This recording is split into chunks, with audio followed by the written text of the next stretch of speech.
Նախ այսօր Հայաստանում հիշում են 2016 թվականի քառորիայի զոհերին։ Երևի դեռ ամբողջը չենք ընկալել, ինչ տեղի ունեցավ 2016-ին, ավելին ասեմ, մենք դեռ չենք ընկալում ինչ է հուշում 2016-ը այսօր, այդպես է։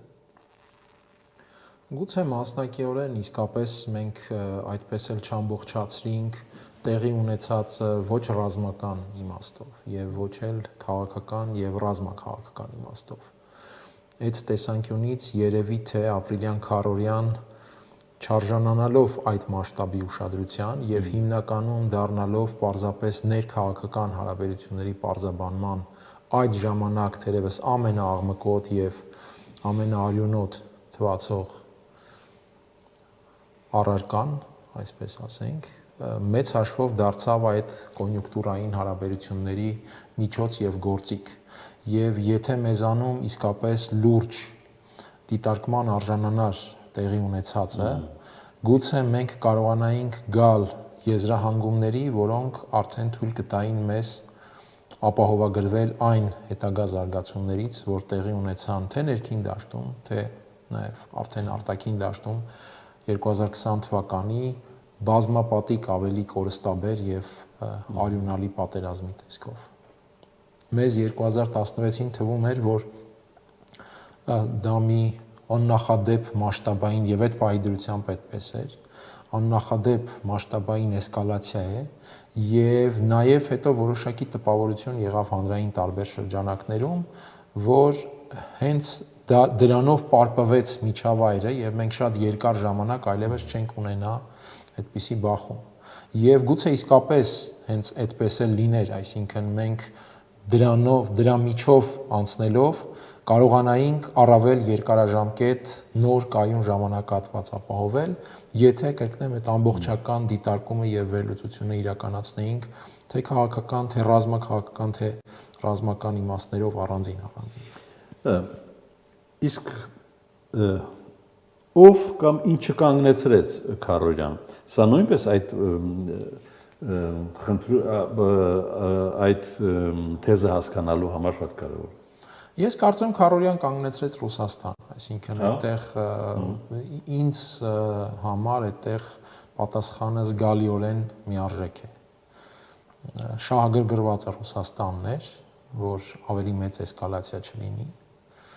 Եվ իհարկե Հայաստանում կա որոշակի մտայնություն, որ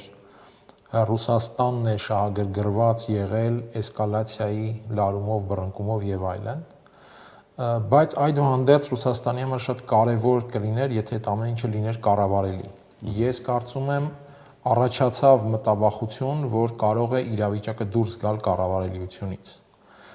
Եվ հետո, ինչպես շատերն են բնորոշում, քառորյան նաև ցույց տվեց, որ կողմերի միջև ուժերի հարաբերակցությունը առնվազն այդ պահի դրությամբ այնպիսին է, որ Ադրբեջանը չէր էլ կարող հավակնել շատ արագ եւ այսպես ճնշող գերակայության, եւ այդ հանգամանքը ստիպեց նաեւ Ռուսաստանին թույլ չտալ այլևս երկար ծավալում եւ կանգնեցնել իհարկե ակնկալելով, որ հետագայում արդեն իրենց քաղաքական պլանները հնարավոր կլինի այդ շոկի ազդեցության տակ առաջ բերել։ Տարբեր արդեն այլ հաշվարկներով։ Մենք հիշում ենք, որ չեղավ, մենք հիշում ենք, որ նույնիսկ քառորիայից հետո Մեդվեդևը վարչապետ էր ժամանեց Հայաստան, իհարկե ԵԱՏՄ գագաթնաժողովը պետք է լիներ Հայաստանում չեղարկվեց Ղազախստանի այսպես ասած դիմումով, որ Ադրբեջանը չնեղանա, հիշում ենք այդ շրջանում Նազարբաևի ձևակերպումները, բայց նաև Երևանից մեկնեց Բաքու Մեդվեդևը եւ ակնհայտ էր, որ Ռուսաստանը փորձում է ինչ-որ կարգավորման պլան առաջ մղել այդ շոկային իրավիճակի համատեքստում, դա չստացվեց եւ այստեղ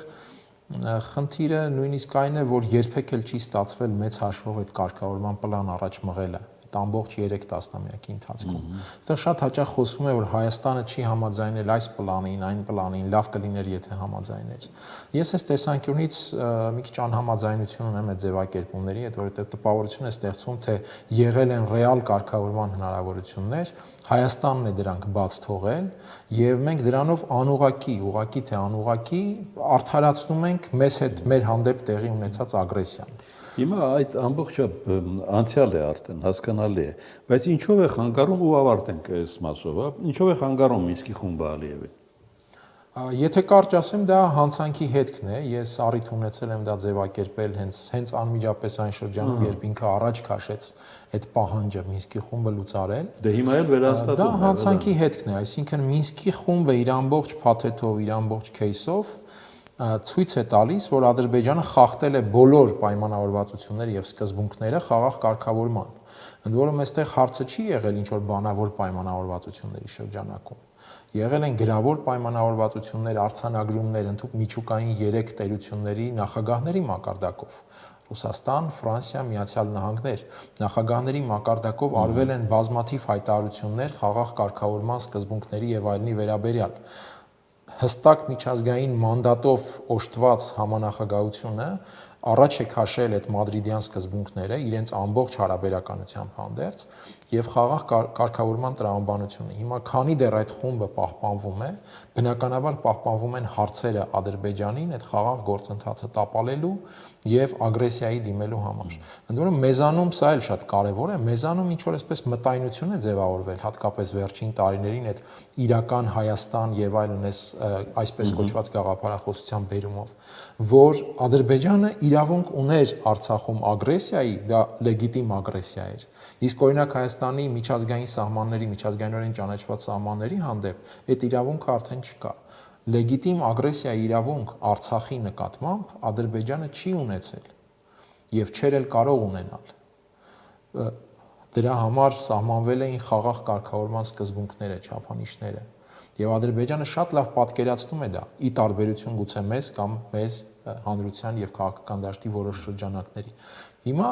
հետքը վերացնելու համար այդ սկզբունքը դրված է Մինսկի խմբի լուծարման նախապայմանը։